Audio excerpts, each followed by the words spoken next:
Okay, सो हमारी next problem है ये beautiful year. Beautiful year problem में क्या दिया गया है कि एक कोई ईयर है, it seems like the year 2000 come only yesterday, ऐसा वाली चीज़ लिखी है। फिर इसके बाद में बताया गया है कि इस क्वेश्चन का मेन सार है कि एक डिजिट कोई दी गई है यूनिक ईयर, जिसमें कि उनके अंदर की सारी डिजिट्स जो हैं वो अलग होंगी। लाइक टू दोबारा रिपीट नहीं करेगा उस डिजिट के अंदर। लाइक हमारी यूनिक होंगी सारी वैल्यूज़।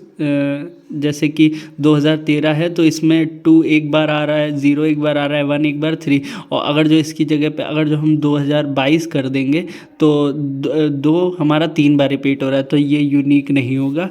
और उसके बाद में लाइक 2013 के बाद यूनिक ईयर कौन सा होगा? 2014 होगा, फिर 2015 होगा, ऐसे 2019 होगा, 2019 तक होगा, देन 2020 नहीं होगा हमारा, बिकॉज़ उसमें 2 रिपीट करेगा। उसके बाद 2021 भी नहीं होगा, बिकॉज़ उसमें 2 बार रिपीट हो रहा है। सो ऐसे करके हमको ये पता लगाना है कि अगर जो हमको कोई एक ईयर दिया गया है, देन उसके बाद वाला जो नेक्स्ट ईयर है वो कौन सा ऐसा ईयर होगा जो कि यूनिक होगा। सो इस क्वेश्चन में यही दिया गया है। लाइक 1987 दिया गया है, तो इसके बाद में नेक्स्ट कौन सा ईयर होगा हमारा यूनिक ईयर। सो ऐसे करके पता लगाना है। तो इसके लिए हमने क्या लॉजिक लगाया है? हमने लॉजिक ये लगाया है कि हमने पहले 4 डिजिट ले ली, ABCD, और इस साथ में ईयर ले लिया। अब ईयर जो हमने लिया है, ये ईयर को इनपुट कराएंगे, देन उसके बाद में एक वाइल कंडीशन लेंगे। इसको तब तक चलाएंगे जब तक हमको नेक्स्ट ईयर मिल नहीं जाता। जहाँ पे मिल जाएगा वहाँ पे ब्रेक कर देंगे। तो उसके बाद में अब हम डिजिट एक्सट्रैक्ट करेंगे। ईयर की चारों डिजिट लगा लेंगे। लाइक 2013 है तो उसकी चारों डिजिट निकालेंगे, एक्सट्रैक्ट कर लेंगे अलग अलग, फिर मैच करेंगे। अगर 2 ये सब इनमें मैच करेंगे कि और कोई नहीं है, फिर 0 को मैच करेंगे कि इनमें से और कोई सेम इक्वल तो नहीं है। तो मतलब ये चारों डिजिट को आपस में कंपेयर करेंगे। अगर जो चारों डिजिट आपस में कंपेयर करने पे इक्वल नहीं है, देन वो यूनिक ईयर हो जाएगा। अदर देन हम ईयर को प्लस प्लस कर देंगे और नेक्स्ट ईयर सर्च करेंगे उसके आगे वाला। सो यही यहाँ पे किया गया है। ए को डिवाइड किया गया है 1000 से, तो इसकी 1000 प्लेस निकल आएगी। एंड उसके बाद में बी को डिवाइड किया, बी में स्टोर किया गया है ईयर डिवाइडेड बाई 100, ये 100 है। Year divided by 100 and then उसके बाद में रिमाइंडर 10। सो इससे क्या होगा, इसकी ये 100 पोजीशन वाली वैल्यू निकल आएगी। अब इसके बाद में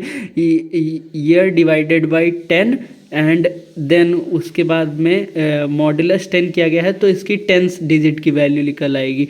अब देन उसके बाद में ईयर मॉड्यूलस 10 किया गया है, तो इससे 1st प्लेस की वैल्यू निकल आएगी। सो इसकी चारों वैल्यू निकल आई, एक एक में स्टोर हो गई ABCD में। देन इसके बाद में ईयर को हम प्लस प्लस कर देंगे।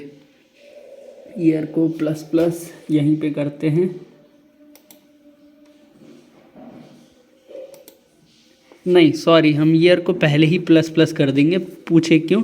वाई ईयर को यहीं पे प्लस प्लस किया गया है बिकॉज हमको वो वैल्यू नहीं चेक करनी है जो कि जो कि इन्होंने इनपुट कराई। हमको उसके आगे की वैल्यू चेक करनी है। तो पहले ही हम ईयर को प्लस प्लस कर लेंगे, देन उसके बाद में चेक करेंगे उसके। जस्ट लाइक 2013 दिया गया है तो हम 2014 से चेक करना चालू करेंगे कि कौन सा नेक्स्ट ईयर है। तो ये जब आ जाएगी तो उसके बाद में हमको चेक करना होगा कि A is not equals to B।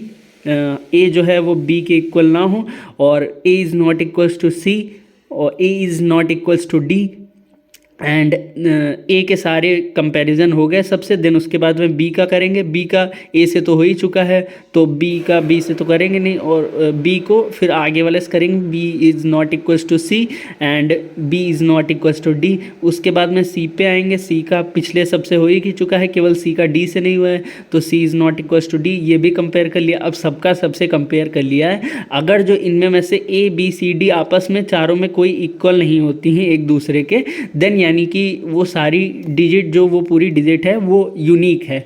सो उस ईयर को आउटपुट करा देंगे एंड कंडीशन को ब्रेक कर देंगे, जिससे कि ये वाइल लूप से बाहर आ सकें। और यही हमारा कोड था। सो अब ये कोड मैंने, कोड कहाँ गया?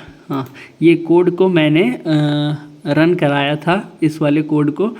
सो ये कोड को जब मैंने रन कराया तो हमारा आउटपुट एकदम एग्जैक्ट सही आ रहा था। सो मैंने पहले एक बार ट्राई किया था तो इसमें थोड़ी सी गड़बड़ी हो रही थी डिवाइड करने में, बट फिर दोबारा से मैंने हेल्प ली थोड़ी सी, एंड देन उसके बाद में हमारा कोड सॉल्व हो गया।